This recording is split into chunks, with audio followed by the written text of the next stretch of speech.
Today, we're talking cost of living in Pensacola, Florida. So whether you're thinking about moving here, you just moved here, or you're just plain curious, stick with me.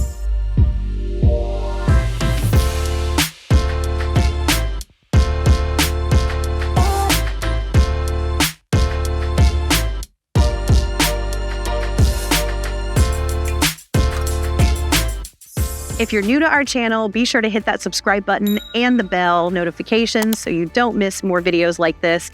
I'm Jamie Walker. Behind the camera is my father and business partner, Phil Baker, and we get calls all the time from people just like you who are thinking about moving here or getting stationed here, and we love it. So whether you're moving here in 7 days or 70 days, shoot us a text, send us an email, or even schedule a Zoom call with us. We would love to see your face and help you make a smooth move to the Pensacola area. So if you're thinking about moving here, you probably want to know what you're getting yourself into, right? The cost of housing, the cost of transportation, the cost of utilities. They can vary greatly from state to state and from region to region. So we're going to get into some details, so let's get into it. So let's talk home prices first, what you can expect to pay when you're buying a home or renting a home in the Pensacola area.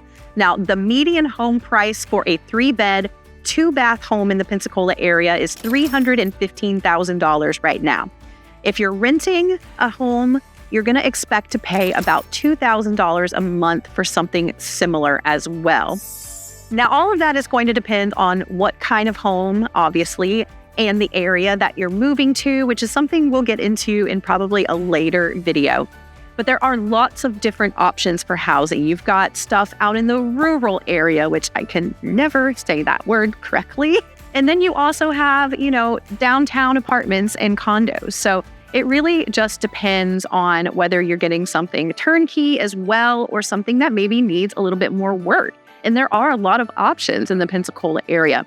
You've got brand new builds going up everywhere. There's so many neighborhoods coming into the area that you've got new builds galore to choose from. But if you're someone who maybe likes something with a bit more charm, or maybe you don't mind putting in a little bit of elbow grease to get the location that you want, there's really going to be something for everyone. Now, as I'm sure you know, in Florida, it gets extremely hot. So we use our ACs and our fans all the time, almost completely year-round, or as if you're like me, completely year-round. So let's compare my power bill to my father's power bill. Now, I live in an older home. It's a 1982, 3-bed, 2-bath. It's only about 1,400 square feet, but my power bill runs about $300 a month compared to my father's. Now, he lives in about a 2,000 square foot home. It is a 3-bed, 2-bath, but it's considerably newer than mine. And he lives alone, and his power bill is only $80 a month. So as you can see, it varies greatly depending on if you have children sucking the life out of you or the power company, or if you're someone who lives alone.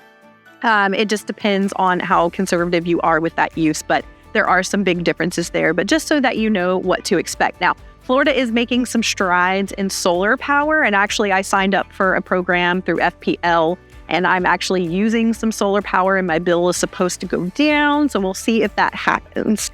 So overall, between power, water, trash, and gas, if you use natural gas, you can expect to pay anywhere from about $350 a month to $750 a month, depending on your family size and your use. And that is for a median size house. Now, the next biggest topic, I think, between people that varies greatly across the US for sure is gas prices. But before we get into what you can expect to pay per gallon of gas in the Pensacola, Florida area, I think we should talk a little bit about electric vehicles. Now, while we don't take the lead here in terms of, electric vehicles and charging stations, we are seeing a lot more pop up around town. So if gas does not apply to you and you drive an electric or a hybrid, any kind of plug-in vehicle, you will find a lot more charging stations around the area. That being said, right now in the Pensacola, Florida area, you can expect to pay anywhere from about $3.15 to $3.25 per gallon, give or take 10 or 20 cents, depending on where you go and if you have a membership or a discount. Now let's talk the cost of food and groceries, because I think that's usually like the next biggest expense for anyone is what you're going to eat every day and from week to week. And gosh, if you're like me and you have ADHD, trying to figure out what to eat every day for the rest of your life is like the biggest scam of adulthood. that no one warns you about. But anyways, back to the topic. So we're actually pretty lucky here that the cost of food overall in general is quite a bit lower than you'll find in some other areas. And because we have less of a tax burden here in Florida, which we'll talk about a little bit more here on our next topic, you can definitely expect to pay less than you do in other areas. Now, I've actually made a list of some of the more popular things that you might buy or some even eating out options so that we can take a look at some specific numbers that you can expect to pay. So you can expect to pay about $15 to $20 per person to go out to eat for lunch, for example. But if you're going out to eat for dinner, you can expect to pay about $60 to $70 for 2 people. Now, if you're going out for a fast food meal, you can expect to pay about $10. Milk is going to be about $4 a gallon on average. Eggs are back down, thankfully, from pandemic prices to about $3 a dozen locally. And a 6-pack of beer is going to cost you about $8 to $10, depending on brand. And the last thing I want to mention, it is about $7 for a pound of ground beef. We have seen that go up here locally. I don't know if it's that way everywhere, but meat in general, we've seen go up a little bit. So yeah, you can expect anywhere from $5, $6, $7, even $8 for a pound of chicken or ground beef. Now, the last thing I'm going to talk about is the taxes here in Escambia County, Florida, which is where you'll find Pensacola. Now, our sales tax is actually some of the lowest you'll find in terms of the U.S. Now, there are some that maybe are a little bit lower, but they're certainly not some of the high taxes that you'll see in some other states. So it's 7.5% here in Pensacola, and we don't actually have any state income tax. So you're going to save a little money there. So in general, the Pensacola area has about a 13% less cost of living than other areas in the United States. And that can really add up when you think about a $400 car payment, for example. That's $52 back in your pocket living in the Pensacola area.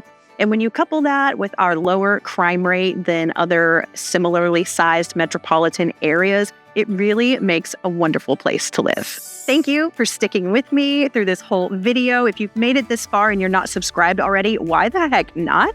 Go hit that subscribe button, like this video. You can comment if you found something useful, or even share it with someone who's thinking about moving here. And whether that's in 7 days or 70 days, we would love to speak to you. So you can send us a text, shoot us an email, or even schedule a Zoom call. We would love to see your face. And we will see you in the next video. Bye.